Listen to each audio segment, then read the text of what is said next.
Hi everyone, it's Emily Glover. I'm the food literacy specialist from Halifax Public Libraries, and welcome to the third episode of Cooking with Emily. So today I have an interesting recipe for you to try at home.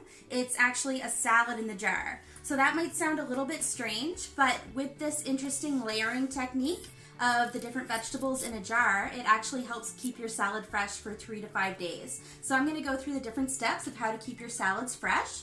So I know a lot of people are really buying a lot of bulk goods like canned beans and canned chickpeas. So we're actually going to put some canned chickpeas in our salad today. And we also have a rainbow of vegetables because vegetables are really important to incorporate into every meal. So the reason I really love doing this salad in a jar ahead of time is because I don't have to think about making a salad every time I have a meal. It will just be ready for me to grab out of the fridge. So if you come along with me, you'll see how to make your own salad in a jar. So I'm going to show you what I'm going to put into my salad in a jar today, but the beautiful thing about this is you can put in any vegetable or fruit that you have in your fridge and it will make just as delicious of a salad. So come on over, I'll show you what I'm putting in my salad. So I have some low sodium chickpeas here that I drained nicely. I have some red, orange, and yellow peppers that I chopped up, some carrots, some cucumbers. I like to cut the seeds out of the cucumbers because it makes it have less moisture and the salad will last longer in the fridge. I cut some cherry tomatoes in half. I have a few strawberries here chopped up. A little bit of cheese. I really like cheese in my salad, and I also have a mixture of greens. So this specific mix has spinach, some kale, and some arugula, but you could use any type of green that you have available. I'm also using this dressing by Hope Blooms, and the flavor is maple sage balsamic. So I wanted to take a second to talk a little bit about Hope Blooms. So Hope Blooms is a youth-driven movement located in the north end of Halifax, which focuses on supporting food literacy initiatives in their community. One of their projects includes involving local youth growing herbs in their community garden to make delicious salad dressings. So these are for sale at your local grocery store, and every penny spent is put back into this amazing movement. So I just wanted to highlight that a little bit in today's show. So I just use regular sized jars for my own salad, but if you have a family, you can use larger jars. You start out with the dressing at the bottom. Putting the dressing at the bottom actually makes sure that it doesn't make the other vegetables soggy while it's sitting in the fridge ready to be eaten.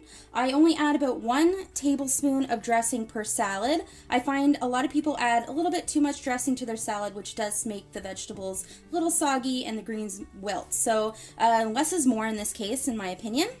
The next thing that you definitely want to put in your jar to make sure you're preventing any sogginess is a harder vegetable. So for an example of this, some carrots and some peppers. Those are our harder, less moist vegetables. So I'm going to go ahead and add just a little bit into our jar. The trick is not to overfill your jar because once you get to the top, you don't want to have no room left for your greens. So a small handful of each ingredient is quite enough. Next, I'm going to add my chickpeas, just a small handful of those, maybe a little bit more. So this is the protein component of our salad. So the great thing about when you're adding protein to your salad is it makes it a complete meal, which is following Canada's food guide for half your plate of vegetables. So this is what it will look like so far. The next thing you want to add are your softer and more moist vegetables and fruits. So for example, our tomatoes, our strawberries, and our cucumbers. So I'm just going to add these in next. As you can tell, it's making a rainbow of colors as we build it up. So that's plenty. And then the next thing we're going to add is a little sprinkle of cheese just to add some flavor to our salad. So you don't need too much, just about maybe a tablespoon of cheese. And then we have lots of room left for our greens, which you can just pack in there as much as you need. And the beautiful thing about this salad is you can take it in your lunches to work or to school, shake it up right before you eat it, and you can either eat it right out of the jar or dump it on a plate and it's ready to go. So the next step would simply be adding any other toppings you like seeds or nuts if you prefer, just screwing on the top and then setting this in the fridge. And like I said, depending on what's inside your salad, it will last 3 to 5 days. So if you have something like chicken or boiled eggs to use as your protein, it would last about 3 days. But if you're using chickpeas, it will last up to 5. So you can make 5 salads ahead of time for the whole week. So here's your final product, a salad in the jar. Like I said, you can use any fruits and vegetables you have in your fridge. You can use canned beans, canned chickpeas for your protein. And also one more thing, to make it a healthy plate, you can add grains to your salad. So you can add things like brown rice, quinoa, whatever you have available to make it a full healthy meal. So I really hope that you enjoyed watching this salad in a jar demonstration. I hope you try it at home.